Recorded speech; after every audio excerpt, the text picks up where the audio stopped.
Don't trade your future for your present. There's a conversation I recently found myself thinking about. Imagine a young man who is 22 years old. He has already accomplished more than many people accomplish in decades. He has 4 degrees. He speaks German. He's a high school teacher. He's the head varsity basketball coach at the same school he graduated from.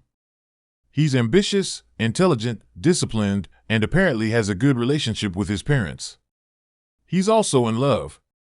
He lives at home with his parents, his girlfriend lives there as well, and they're preparing to get married.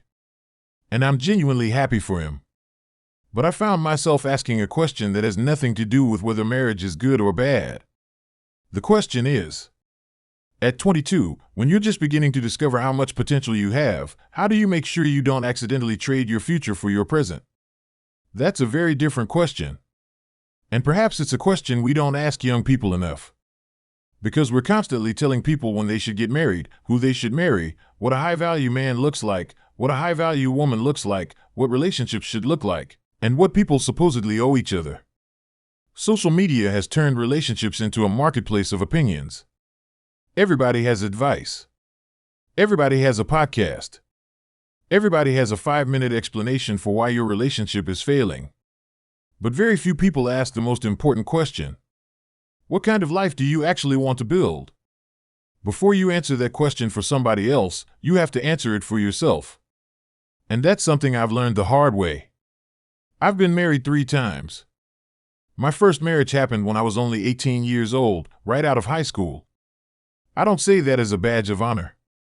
I say it because experience has a way of teaching lessons that theory never can. Looking back, I realized that I didn't understand myself nearly as well as I thought I did. I didn't understand how valuable solitude was to me. I didn't understand how much I valued independence. I didn't understand how much time and mental energy relationships require. And I didn't understand that loving somebody and being compatible with the life you're trying to build are 2 different things. That's an important distinction. Love is about who you care about.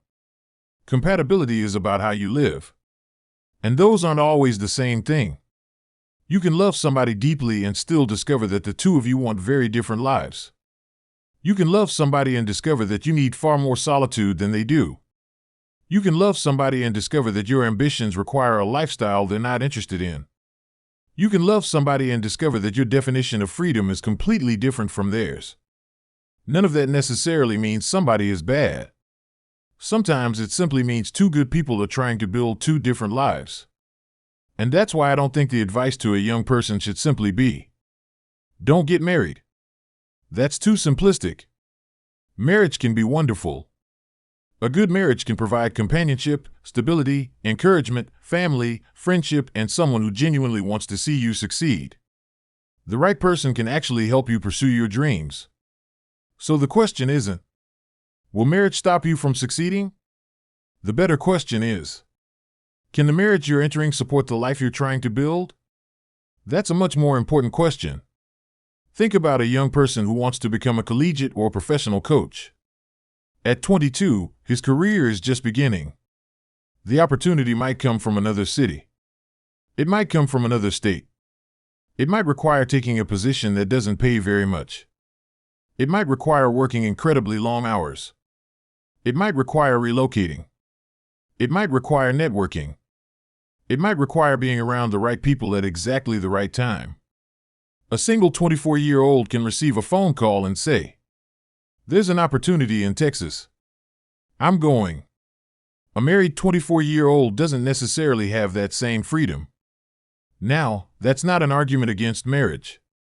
That's simply reality. Marriage means your decisions eventually affect somebody else's life. And that's what commitment is. Your choices aren't completely yours anymore. If you want to move across the country, there's another person whose life is affected. If you want to take a job that pays less because it provides a better career opportunity, there's another person affected. If you want to spend 70 hours a week building your career, there's another person affected. If you want to live alone for 6 months while pursuing an opportunity, there's another person affected. Again, none of this is bad. But it is a cost. And every major decision in life has costs. We just don't like talking about them. That's one of the things I've learned about relationships. Relationships don't simply take time. They take mental bandwidth. They require communication. They require compromise. They require emotional presence. They require consideration. They require negotiation. And sometimes they require you to put another person's needs ahead of your own. That's part of loving someone. But if you're a person who genuinely needs solitude, reflection, and independence, you need to understand that about yourself before making a lifelong commitment.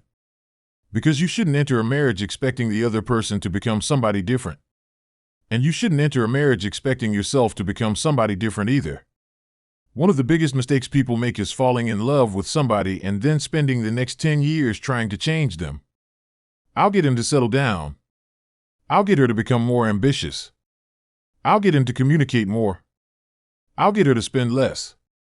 I'll get him to become more social. I'll get her to become more independent.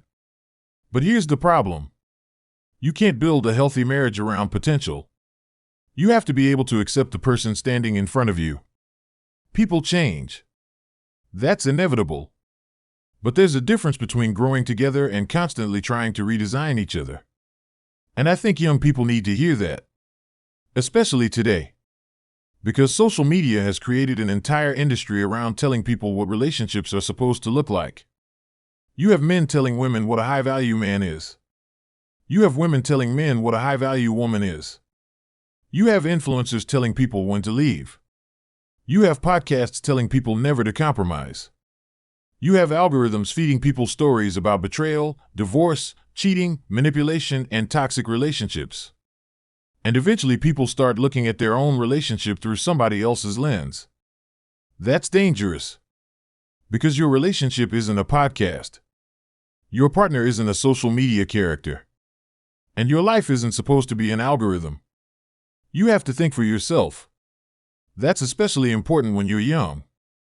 Because your 20s aren't just the years when you are supposed to get married, buy a house, have children, and start accumulating things. Your 20s can also be the years when you discover who you actually are. What do you want? Where do you want to live? What kind of career do you want? How much solitude do you need? Do you want children? Do you want to travel? Do you want to start a business? Do you want to become a coach? Do you want to write? Do you want to create? Do you want to spend 10 years building something that nobody else understands? Those questions matter. Because once you know what kind of life you want, then you can ask another question. Does the person I'm with want to build that life with me? Not. Can I convince them? Not. Can I change them? Not. Will they eventually come around? But, do we genuinely want the same direction? That's compatibility. And here's the part that took me years to understand.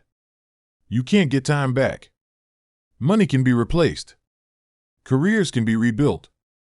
Businesses can fail and be started again. People can recover from mistakes. But you cannot go back and reclaim 10 years. You can't go back to 25. You can't go back to 30. You can't go back to the years when you had fewer responsibilities and more freedom to experiment. That's why I don't tell young people, don't get married. I tell them, don't get married at the expense of becoming who you're capable of becoming. There's a difference. If you get married at 22 and your spouse becomes your greatest supporter, that's beautiful.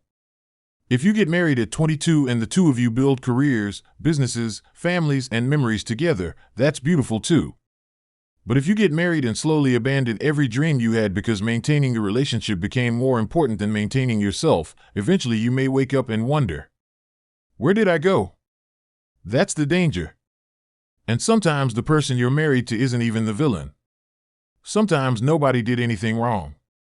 Sometimes life simply became the life you chose by default. And that's why I've become much more conscious of my own time. After 3 marriages, I'm finally back on the path of pursuing some of the creative things I put aside years ago. And there's something humbling about realizing that you could have been doing something years earlier. But there's also something beautiful about realizing that it's not too late. That's another lesson. You can lose time, but you don't have to lose the rest of your life. You can start again. You can rediscover yourself. You can pursue the dream you abandoned. You can become more intentional. But if I could give my younger self one piece of advice, it would be this. Understand yourself before you make permanent commitments. Know how much solitude you need. Know what you're willing to sacrifice. Know what you're not willing to sacrifice. Know what your dreams are. Know what your values are. Know what kind of life makes you happy. And then find somebody who doesn't simply love you. Find somebody who understands the life you're trying to build. That's what I would tell my nephew. Not, don't marry her. Not, you're too young. Not, marriage is a mistake. And certainly not, do what I did. Because his life isn't mine. His relationship isn't mine. And my failures don't give me the right to live his life for him. What my failures give me is the opportunity to say, here's what I wish somebody had told me. And maybe that's one of the most valuable things an older person can give a younger person. Not instructions. Not commands. Not fear. Perspective. I tell him, I'm proud of you. I'm happy for you. If you choose marriage, I hope it's wonderful. But whatever you do, don't stop chasing the dream that brought you this far. Don't abandon your ambition. Don't abandon your curiosity. Don't abandon your individuality. Don't stop thinking. Don't stop learning. Don't stop becoming. Build your marriage. Build your career. Build your life. And make sure those three things aren't constantly fighting each other. Because the goal isn't to choose between love and ambition. The goal is to build a life where the two can coexist. And if they can't, then you need to have the courage to ask why. Because life is too short to spend it living somebody else's definition of happiness. And time is too valuable to spend it unconsciously. You can make more money. You can start over. You can recover from mistakes. But you can't get yesterday back. So before you give somebody your heart, your money, your time, your freedom, and your future, take a moment and ask yourself one simple question. Is the life I'm building actually the life I want?